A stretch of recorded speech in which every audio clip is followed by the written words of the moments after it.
Hello, listeners. We want to let you know that we will be presenting at the Pennsylvania Society of Addiction Medicine annual meeting online on March 2nd. You can hear us speak and even see what we look like. After an extensively heated discussion, Sonya and I have picked the 10 articles that we reviewed which changed our practice the most. It's a little embarrassing, but we're going to put ourselves out there and tell you some of the things that we did wrong and how we changed our ways after reading these 10 articles. You can register for the conference at psam-asam.org. Hope to see you all there.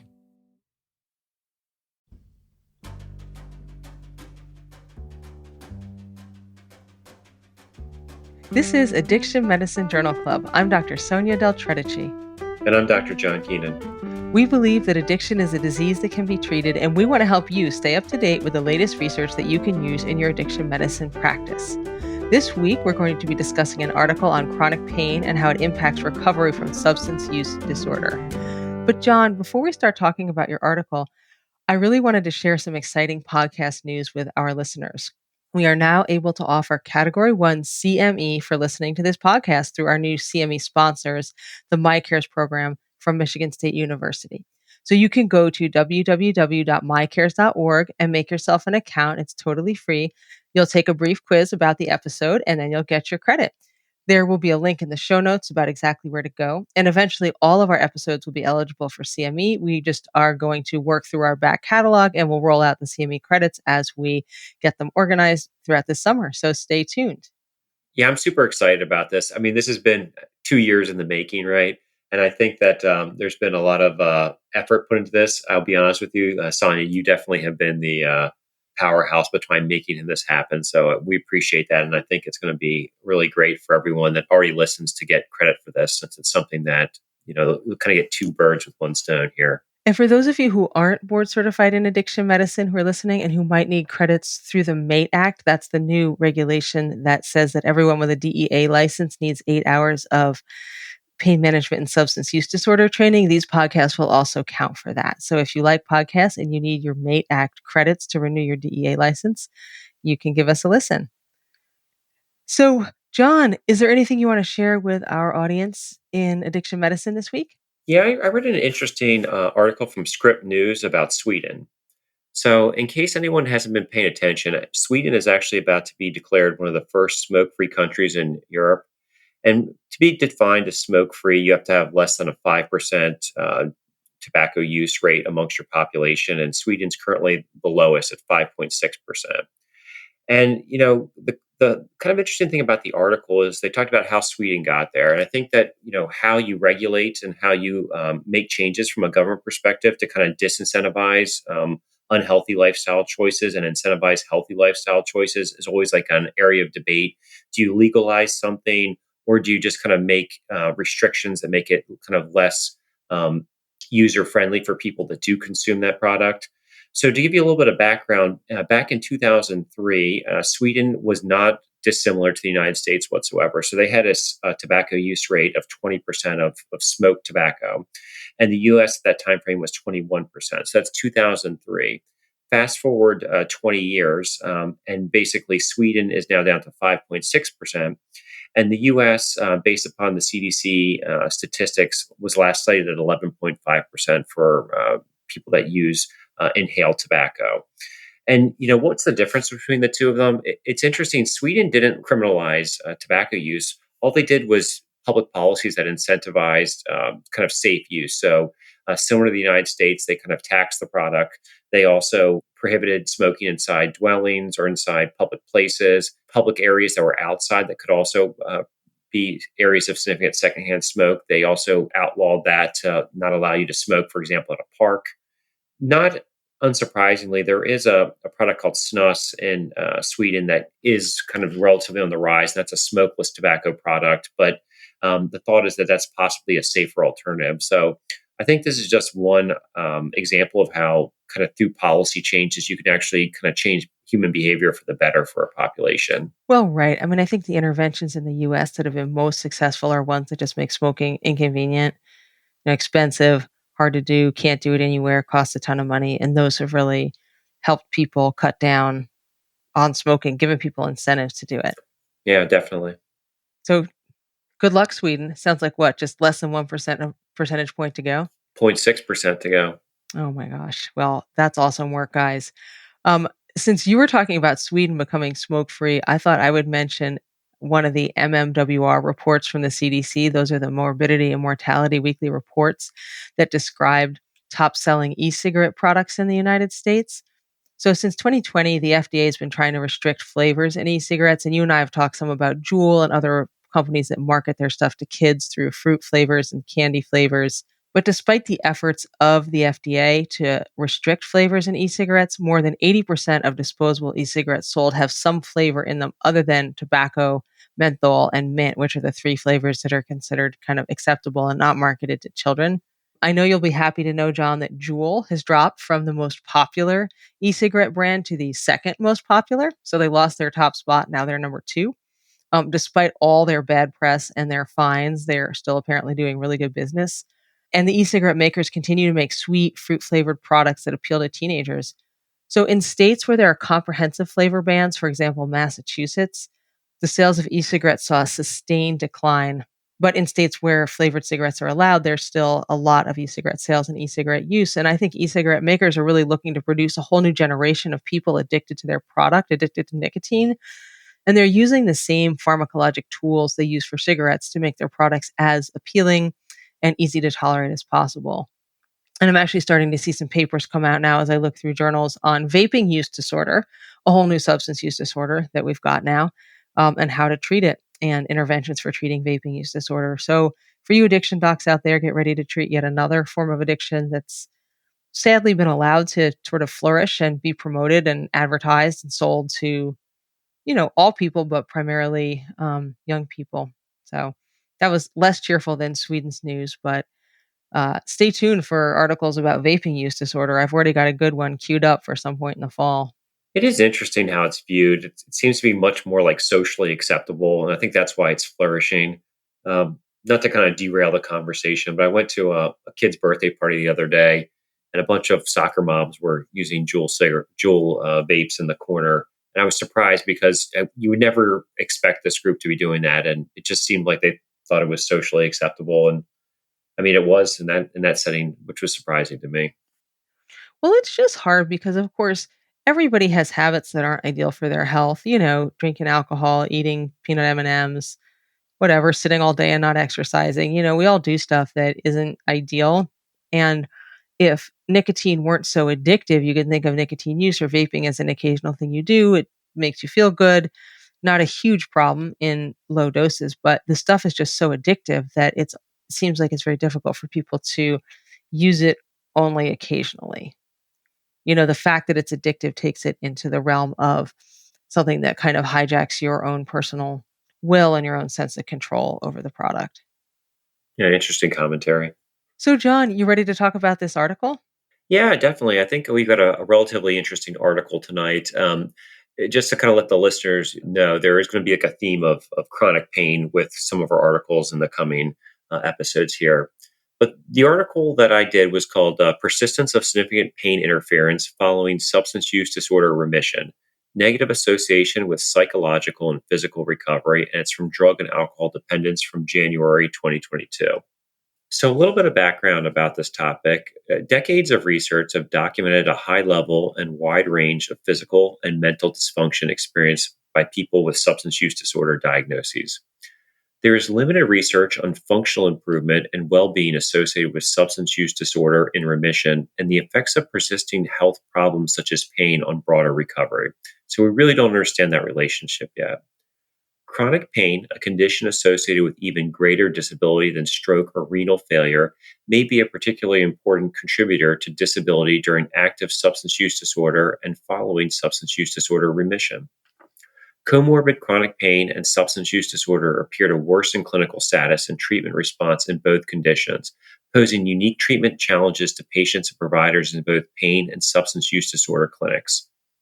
While lifetime substance use disorder prevalence is documented to be between 3 to 48% of the general population, lifetime prevalence of substance use disorder among patients with chronic pain is considerably higher, documented 16 to 74% cases. Limited studies have indicated that the prevalence of chronic pain among individuals with substance use disorder is as high as 38%. While pain can precipitate substance use for sufferers searching for relief, the converse is also true, with substance use associated with neurobiological changes leading to reciprocal worsening of pain and function. Substance use disorder remission can lead to decreased pain and improved function among some. However, subsequent protracted withdrawal syndrome and its associated neurobehavioral maladaptation can lead to worsening pain and disability among others. Despite the diverse interaction between pain and substance use disorder, studies have not explored how chronic pain prevalence evolves and impacts residual dysfunction in substance use disorder remission. So, what do you think about the topic in general, Sonia? Well, I'm really glad you're tackling this article. I don't have a consistent feeling about chronic pain and how it impacts recovery. I have some patients who had chronic pain and feel a lot better once they are on buprenorphine and stable, and their pain kind of disappears. They say, "Gosh, I always had to take so many opiates because I had so much pain, and now my back doesn't even hurt at all." I've had other people who had chronic pain that was a lot worse in recovery because they were treating it with opioids and now they're not. And so they have a lot worse pain. The one consistent thing I do see is that my patients have higher incidence of chronic pain than my general population patients. And a lot of them have lived pretty hard lives. They work physically demanding jobs. They've had a lot of injuries. They've been prone to accidents, either connected to substance use or not, but a lot of accidents. And they just haven't taken very good care of themselves throughout their lives or haven't had a lot of resources to take care of themselves. And so they have a higher incidence of chronic pain, I feel like, than my general medical patients. And most of them are pretty stoic about it.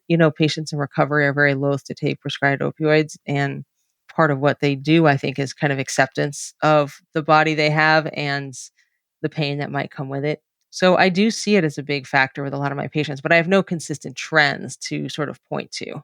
How about you? Yeah, I think a student asked me about this. I'm like, oh, yeah, it interacts. Don't know how, but it's there, right? We definitely see that this is a theme that comes up quite frequently with, at times paradoxical interactions, right? Sometimes I feel people do better in recovery. Other times people are no different in recovery, and pain is a topic of discussion more so than even their recovery. It's a common theme that I don't quite have my head wrapped around entirely how to deal with it. So, what is the clinical question in this trial? It has threefold. It's what is the prevalence of moderate to severe pain interference in patients with past year substance use disorder and substance use disorder in remission? What is the association between pain interference and self reported psychological functioning in patients with past year substance use disorder and those with remission? What is the association between pain interference and self reported physical function in patients with past year and substance use disorder in remission? So, kind of active use and non active use. So, study design. So, this is a subgroup analysis of 10,916 patients with at least one lifetime substance use disorder diagnosis drawn from the National Epidemiological Study on Alcohol and Related Conditions, Wave 3. So, that's the NESARC 3 trial.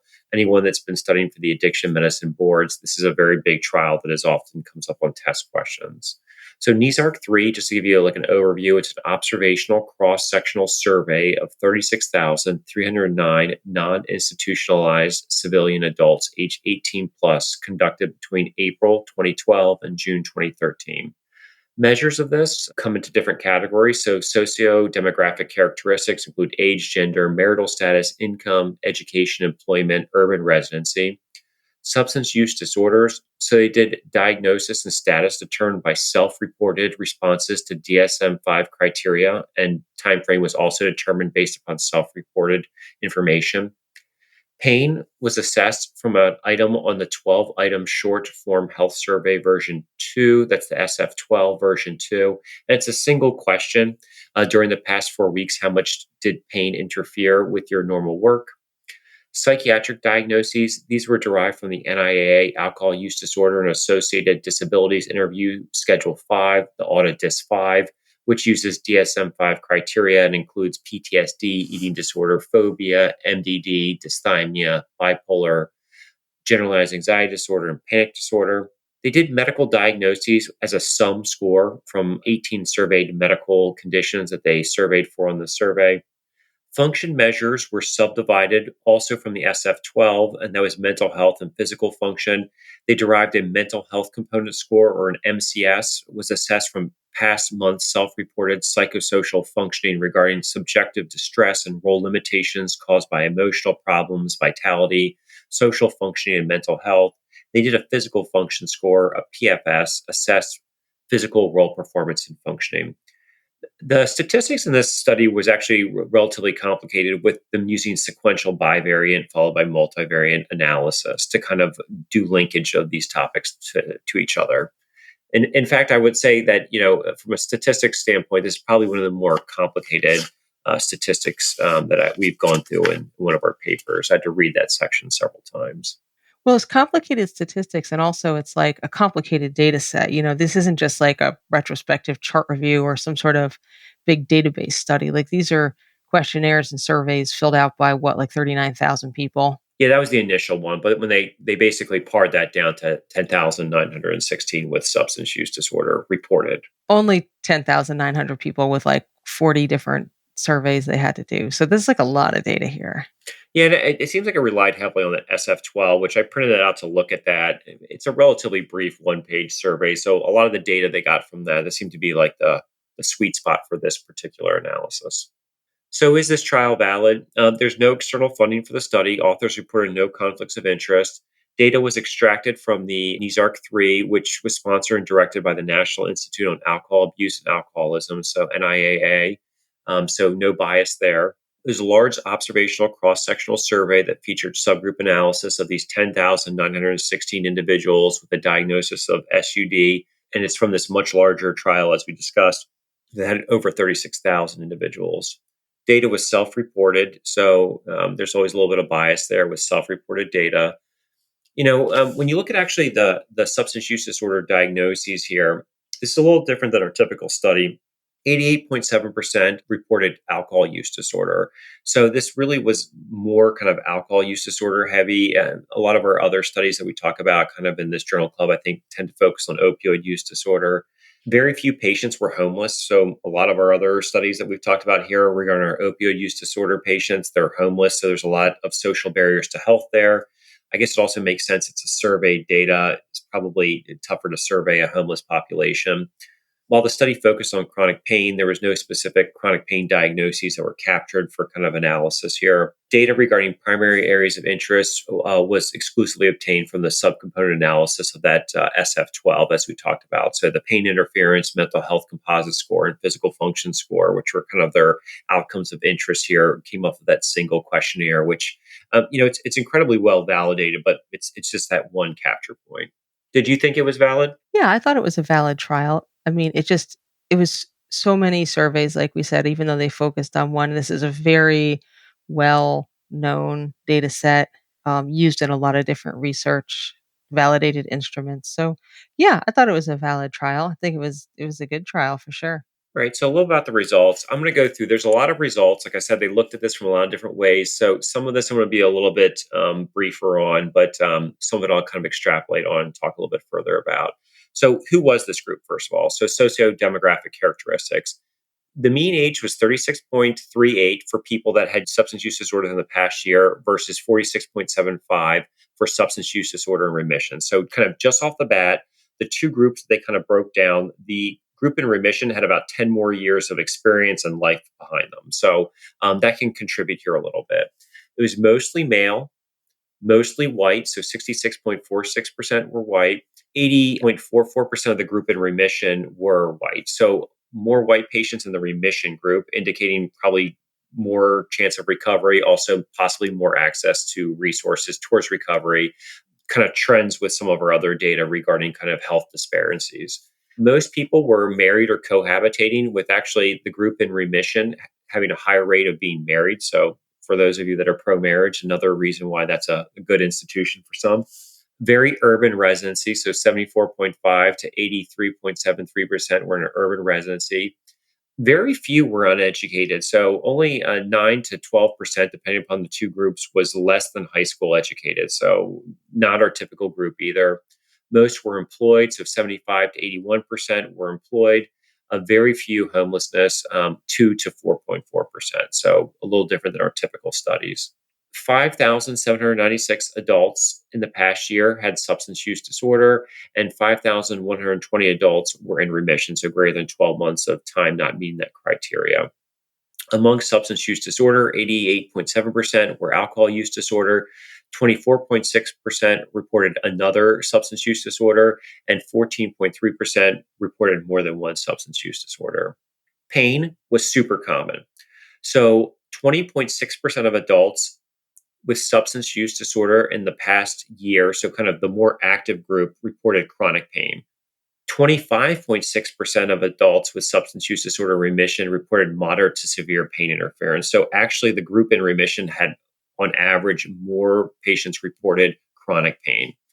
And they did some analysis of this. And actually, I thought at first, I'm like, well, that kind of makes sense. They're older. My birthday's actually tomorrow. And I feel like every year it's a little more painful than the year before, even trying to stay healthy. So I'm like, it's just because they're old. But they actually did reanalyze that for age, and it actually was independent of age. So that was kind of interesting when they looked at that.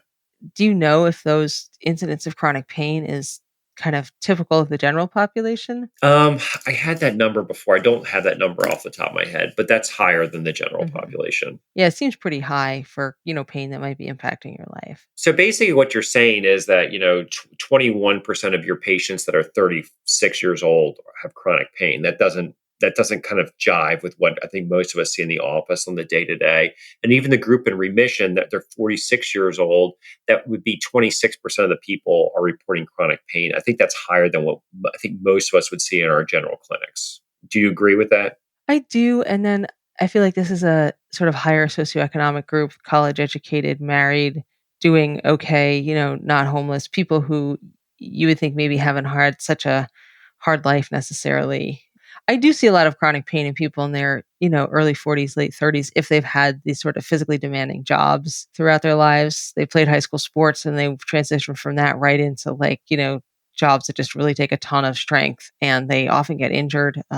So by their 40s, they do have chronic pain, but I don't see that among more kind of white collar people. Psychiatric diagnoses not uncommon. So 36.25% of adults with SUD in the past year had one or more psychiatric diagnoses, compared with 31.57% of those in remission, so lower in the group that was in remission. Medical diagnoses, so mean number of medical diagnoses was actually not that high. So 0.66 for the group within the past year and 0.89 for those in remission. So out of those 12 composite medical diagnoses, they didn't accumulate many of them.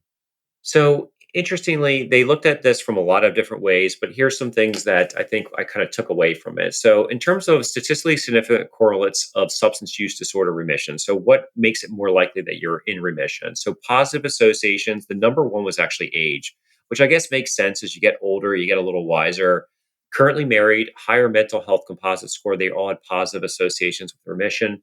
Negative associations, Black race, Hispanic race, single people that were never married, employment, and then actually it was interesting, higher physical function score, which I thought was surprising. They didn't really kind of comment on why that one is. It could be an outlier.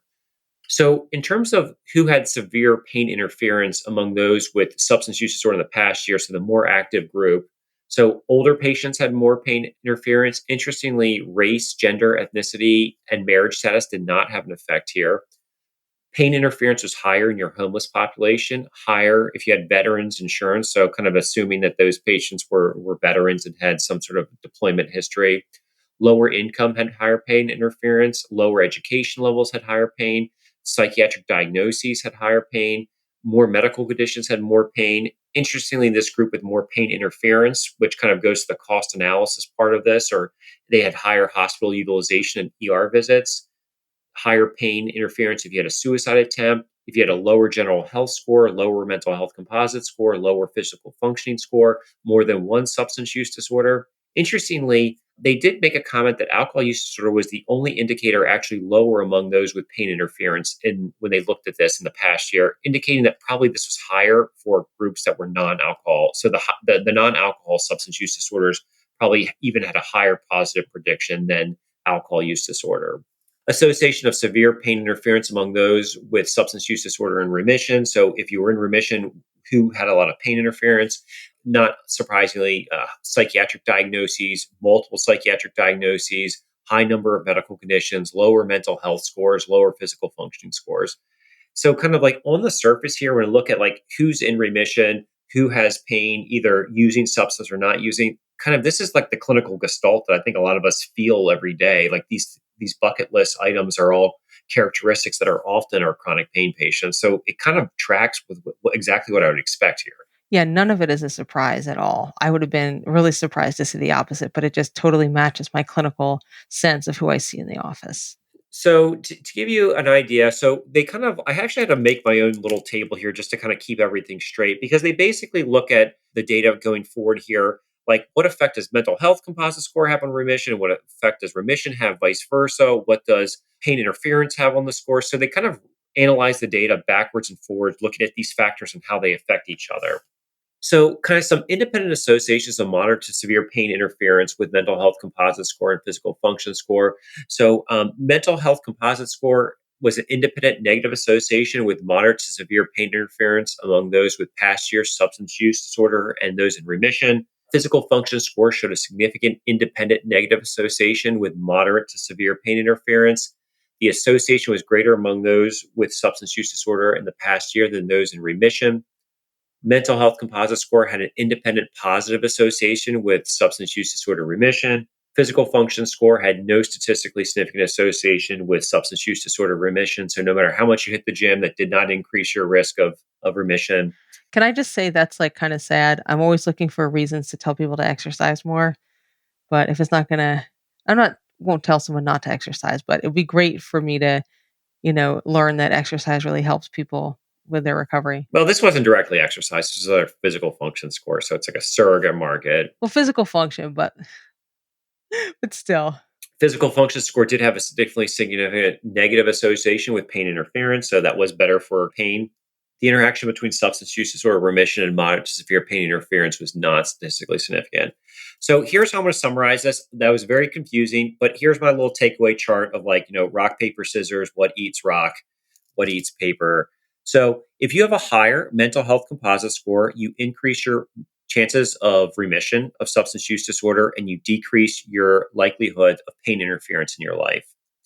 If you have a higher physical function score, there was no change in your chance of remission and your pain interference score was lower. So higher physical function, lower pain, but no change in remission. If you had substance use disorder remission, so increasing your chances of remission, it had no effect on pain interference. It had no effect on physical function score. However, it did improve your mental health composite score. So remission had positive mental health benefits. And if you increase your pain interference, it decreases both your mental health composite score and your physical function score, which kind of tracks, right? So it kind of hurts all domains. So I thought that kind of takeaway kind of broke down the findings, I think the easiest for me to understand. Thank you for summarizing. I appreciate it. It took me a while to make that. I'm not going to lie. It's a great paper. It's just so much information that is good stuff.